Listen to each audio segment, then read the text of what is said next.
Hey family, today we're going to talk about a very controversial text. Matter of fact, because this text has been taken so far out of context, we see what we know today as Jehovah's Witnesses. And matter of fact, their teaching even goes farther back to this classic heresy, an Arian heresy, where they believe that Christ was this created being, that he was created. But in context, we're going to explain this so we can see the truth. You see, in Colossians chapter 1, verse 15, we're going to start there.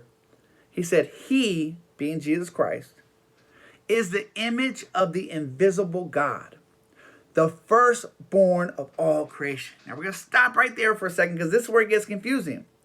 You know, how we look at things physically, we think firstborn of all creation. Oh, wow, that's what it sounds like. And that's where they took off with it. And that's how their heresies got started in birth. But what the firstborn, the word is meaning in the Greek, is more talking about the rights of a firstborn, like the inheritance, how the firstborn in that culture was always given more, superior in a sense. And we know this because it continues on to say, for by him all things were created. Everybody say all things.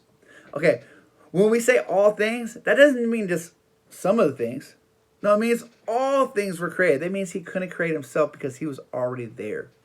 He says, in heaven and on earth, visible and invisible, whether thrones or dominions or rulers and authorities, all things, everybody say all things, were created through him, and for him.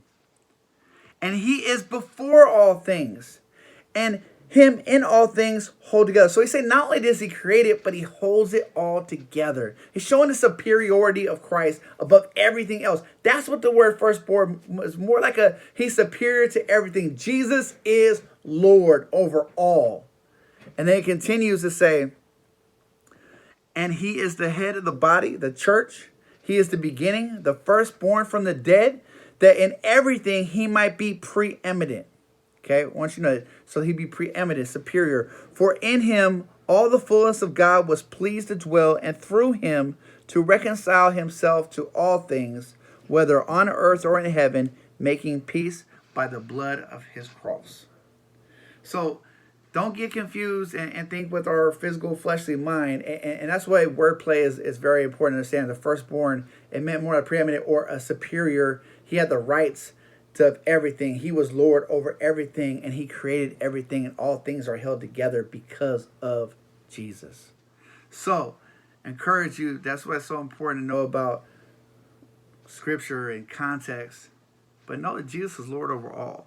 Anybody tells you different, say nope. It says it right here. All right, family. You guys have a blessed day.